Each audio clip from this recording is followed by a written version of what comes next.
अस्सलाम वालेकुम नाज़रीन, प्रोग्राम है आज पाकिस्तान के साथ। पाकिस्तान में हमारे इतने मसाइल हैं कि एक अभी हम कट्टा बांधते नहीं या दूसरा खुल जाता है। और फिर पाकिस्तानी अवाम जिस जोश व जज्बे के साथ मैदान में आती है, काश इसी जोश व जज्बे के साथ ये इस्लामी तालीमात पर भी अमल करे।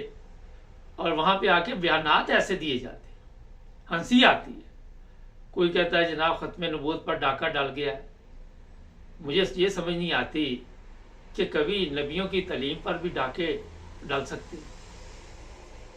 आप भी सोचिए इस बारे में और गौर कीजिए कि जो तालीम इस्लामी तालीमात है उस पर कैसे डाका डाल सकता है, कि ऐसे ये हो सकता है। इन लोगों की सोच पर अफसोस होता है। और ये मैं बता देता हूँ थोड़ा सा कि जो फैसला ये समझ रही है कि सुप्रीम कोर्ट ने कोई किया है, वो कोई फैसला नहीं है।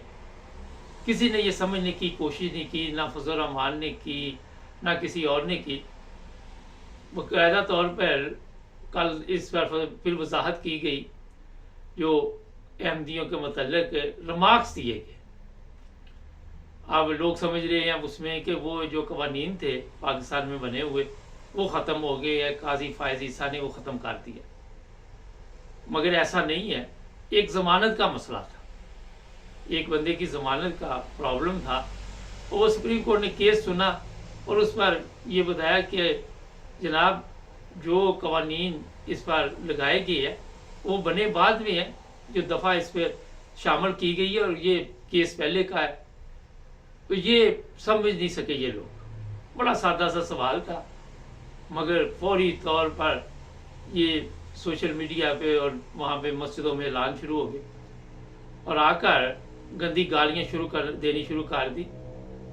अब मुझे बताइए कि इस्लाम में कहाँ किसी को ये हक हासिल है कि किसी के खिलाफ इस तरह की गंदी ज़बान इस्तेमाल करे और उसके मतलब आके प्रोपेगेंडा शुरू कर दे, जब आपको समझ ही नहीं आई किसी चीज़ की। और अदालतें भी हमारी वैसे की हैं कि वो कोई फैसला करते हैं तो वो भी सीधा साधा नहीं करते, वो भी थोड़ा घुमा फिरा के। तो आपने देखा कितने सियासी केस हमारी अदालतों में पड़े हुए हैं और उनके भी फैसले इसी तरह आते हैं। फिर मैंने जब इसके बारे में पता किया तो कल सोशल मीडिया पे मुझे एक चीज़ और मिल गई, इजाफा हुआ उससे। चीफ जस्टिस और चीफ ऑफ आर्मी स्टाफ और ये जो नदीम अंजम है, इनके मतलब किसी ने खबर लगा दी कि ये कादियानी है, हमारे पास मौजूद है ये सोशल मीडिया पे। अच्छा, एक मसला बन जाता हमारा, मसला ये बन जाता है कि कोई भी चीज़ हो जाए, हमारा ये वार होता है कि इस बंदे को गंदा करने के लिए वो भी इल्ज़ाम लगा दो। जिस तरह पाकिस्तान की पुलिस होती है कि वही हालात हमारी आवाम की है। पुलिस किसी को पकड़ ले तो उसके ऊपर जो मर्जी फिर डालती रहे और जो मर्जी उसको बाद में तशद्दुद के ज़रिए कि ये भी कबूल कर लो, ये भी कबूल कर लो, ये भी कबूल कर लो, हालांकि उसने नहीं किया होता। इसी तरह हमारी अवाम भी जो काम किसी ने नहीं किए होते या जिस मज़हब से या जिस फ़िरके से किसी का तल्लुक़ नहीं होता, वो भी उसके ऊपर डाल देते। वजह ये होती है कि ये लोग पहले भी नापसंद किए जाते हैं और अवाम इन्हें पसंद नहीं करती, और फिर इस तरह का मौका मिलना सोने पे सुहागा। और इस तरह की खबरें लगाकर लोगों के दिलों में नफरत पैदा की जाती है। चीफ ऑफ आर्मी स्टाफ के खिलाफ इस तरह की खबर लगाकर, क्योंकि उसे लोग पसंद नहीं करते। इस तरह कमर जवेद बाजवा के मतलब भी थी, उसके ससुर के मतलब भी थी।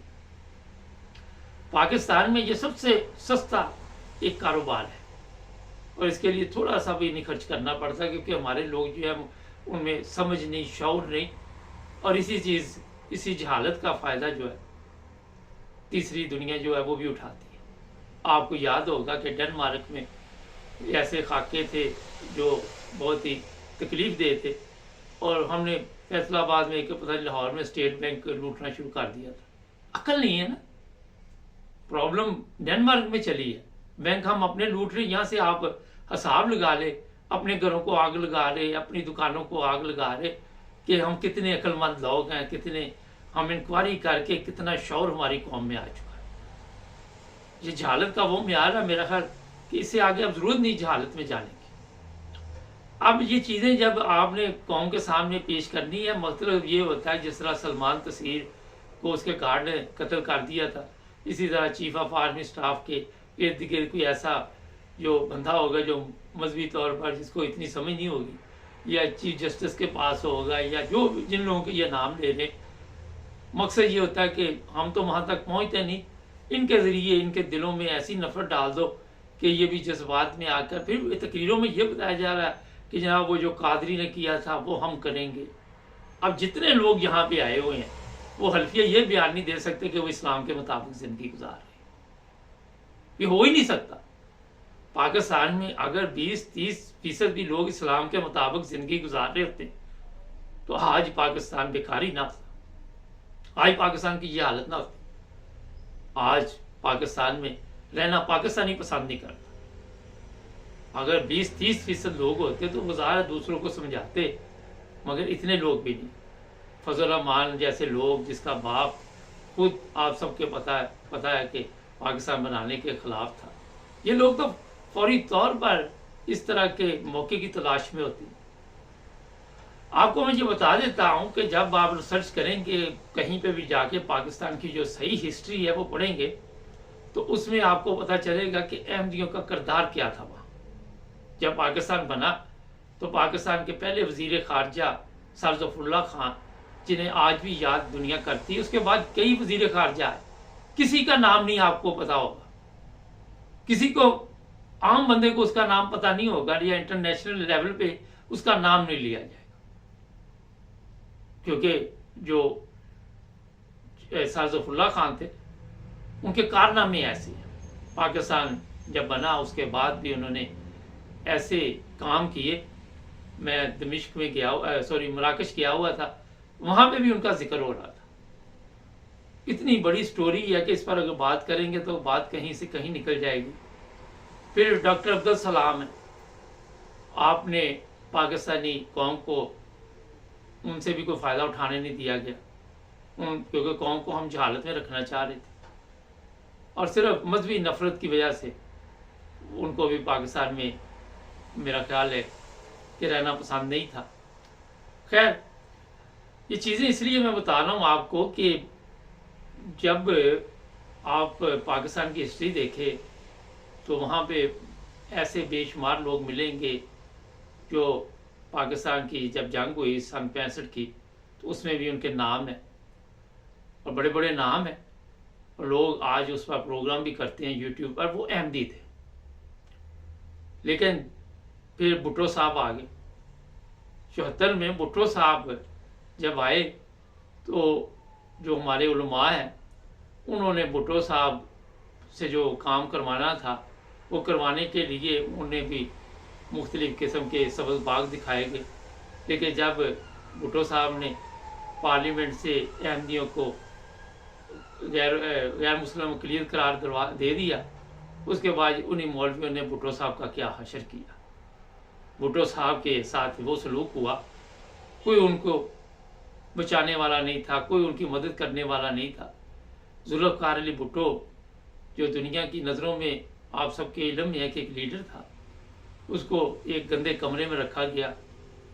हमारे जो जर्नैल हैं, जनरल चिश्ती, उसने उसके मुंह पे ठुड्डे मारे और जिस हालत में उसको फांसी दी गई और जिसके बाद ये दावे किए गए कि इनके ख़तरे भी नहीं हुए थे, ये मुसलमान भी नहीं थे, उस पार्लियामेंट के जो लोग थे उनके बारे में बाद में ये चीज़ें सामने आई कि ये सब शराबी कबाबी थे और इनका भी कोई तल्लक मज़हब से नहीं था, सब लालची लोग थे। फिर जो भुट्टो साहब ने पाकिस्तान के साथ किया, 2 टुकड़े पाकिस्तान को कर दिया सिर्फ अपने मफादात के लिए, सिर्फ झूठ के लिए। आपको पता है कि मुजीबुर रहमान जीता हुआ था और भुट्टो साहब ने कहा आप उधर हम इधर, वतन के साथ इतना बड़ा जुल्म किया। कोई ऐसी चीज़ नहीं है कि आपको मैं बताऊं कि उस असम्बली ने कोई पाकिस्तान के लिए ऐसा कोई कारनामा अंजाम दिया। जो आइन बनाया, फर्ज करे चलो आइन की बात कर रहे, आज तक उस आइन के मुताबिक ये पाकिस्तान ना चल सका।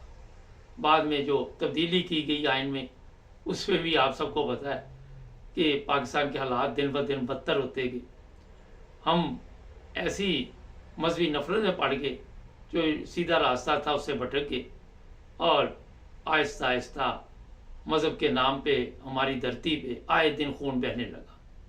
आए दिन ऐसे वाक़यात होने लगे, कभी किसी को ज़िंदा जला दिया, कभी किसी को कत्ल कर दिया, कभी किसी के ऊपर झूठा केस डाल दिया, और मुकम्मल तौर पर हम मज़हब से दूर हो गए। उसी मज़हब से दूर हो गए जिस मज़हब के हम नारे लगाते, उसी मज़हब के मुताबिक हम ना चल सके। उसके बाद ज़िया-उल हक साहब आए, उनको आज जिससे तरह लोग याद करते हैं, मेरा ख्याल है अब ये बताने की ज़रूरत नहीं है। जिन अल्फाज में लोग उनको गालियाँ देते हैं, जिन अल्फाज में बताते हैं कि तालिबान उन्होंने पैदा की है, पाकिस्तान के कितने लोगों को जान से जाना पड़ा। और जो असल बात है वो यही है कि जिन लोगों के ये नाम लेते हैं कि ये कादियानी है, ये अहमदी हैं, पहले मैं बता दूं कि जो लोग आके प्रोग्राम कर रहे हैं उनसे अगर आप पूछेंगे कि कादियानी क्या है और अहमदी क्या है, तो उनको ये भी नहीं पता होगा।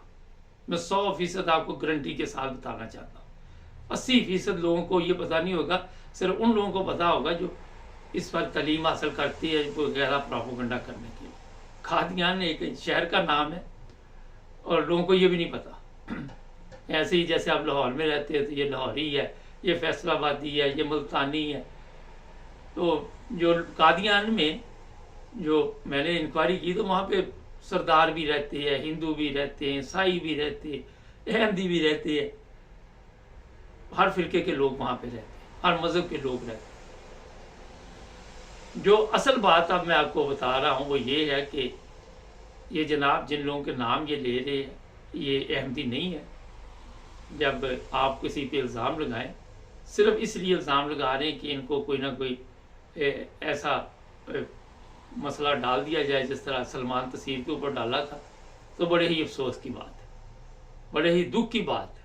देखिए पाकिस्तान में आप समझते हैं कि एक बंदे के दुनिया से जाने से हालात ठीक हो जाएंगे, या एक बंदे के ऊपर हम इल्ज़ाम लगाएंगे तो वो पाकिस्तान के हालात ठीक हो जाएंगे।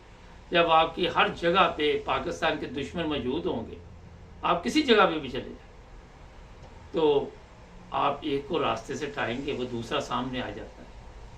सलमान तसीर अच्छा आदमी था, मैं ये नहीं कह रहा, मैं एक मिसाल दे रहा हूँ। हमें अपनी सोच को तब्दील करना है, अपने आप को तब्दील करना है, और वो तब्दीली यही है कि सबसे पहले हम खुद इस्लामी तालीमात के मुताबिक ज़िंदगी गुजारें। सबसे पहले हम इस्लाम को समझें कि इस्लाम है क्या। खाली नारों से तो आप लोगों को रोज़ाना किसी ना किसी तरीके से, ज़ाहिर है ये आप देखते हैं जब से सियासी मसले बने हैं उस वक्त से भी नारे चल रहे हैं, और नारों के साथ ये समझते हैं कि हालात हमारे ठीक हो रहे हैं। अपने आप को हम बदलते नहीं, हमारी कोशिश होती है कि अगला बंदा बदल दे। और जब तक पाकिस्तान में, ये मैं बिल्कुल आपको वाज़ेह तौर पर बता दूं कि जिस तरह दुनिया के दूसरे ममालिक में कि सब एक जिस पाकिस्तानी नहीं बनेंगे, एक कौम नहीं बनेंगे, उस वक्त तक पाकिस्तान की हालत ठीक होने वाली नहीं। आप मजहबी नफरत में आगे निकल सकते हैं, ये उलमा तकरीरें कर सकते हैं मजहबी नफरत के मतलब, मगर सही इस्लाम ये आपको नहीं बताएंगे। सही इस्लामी तालीमात इसलिए नहीं बताएंगे कि इन्होंने खुद भी नहीं सीखी, इन्होंने तजारत बना दी हुई है। ये जुमे को जी बहुत बड़े खुतबात दिए जाएंगे और एक और नफरत का सबक दिया जाएगा। हमारी जो नस्ल है उसको बर्बाद करने के लिए जो उलमाई काफ़ी हैं, दूसरे लोगों की ज़रूरत नहीं। सियासतदान इनको इस्तेमाल करते हैं। आप कल तक ये जो लोग फजल रहमान के ख़िलाफ़ थे वो भी सोशल मीडिया पे लिख रहे जी इसके साथ कितने भी इख्तलाफात हैं लेकिन इस जगह पे हम इकट्ठे हैं। एक चीज़ ज़हन में रखें, मज़हब हर बंदे का ज़ाती मसला है। यहाँ जो यूरोप में रहते हैं वो भी बैठ के इस तरह जहालत के सबक दे रहे हैं। उनको भी पता होना चाहिए कि आप जिस मुल्क में बैठे हुए हैं यहाँ हर बंदे को मजहबी आज़ादी है। हर बंदा यहाँ अपने मज़हब के मुताबिक ज़िंदगी गुजार सकता है। किसी की जुर्रत नहीं कि किसी के मज़हब के मतलब दखल अंदाजी करे या किसी को मज़हब के नाम पे कत्ल करे या कुछ करे। यहाँ आके आप इन कवानीन के मुताबिक चल सकते हैं, मगर पाकिस्तान में आप इन कवानीन को नहीं ख़त्म कर सकते। ये बड़ा एक सवाल है। तो इसलिए कोई इनमें से अहमदी नहीं है, कोई कादियानी नहीं है, मतलब कादियान में इनमें से कोई पैदा नहीं हुआ, ये मैं आपको बताना चाह रहा हूँ। ये पाकिस्तान में लोग पैदा हुए सारे, ये तीनों लोग जिनका नाम लिया जा रहा है, और इन पे जो इल्ज़ाम लगाए जा रहे हैं वो इसी वजह से कि मजहबी नफरत को हवा दी जाए। चैनल को सब्सक्राइब करें। जर्मनी से आज एक प्रोग्राम आपको दिखाएंगे, बड़ा ही ज़बरदस्त। जुड़े रहे हमारे साथ।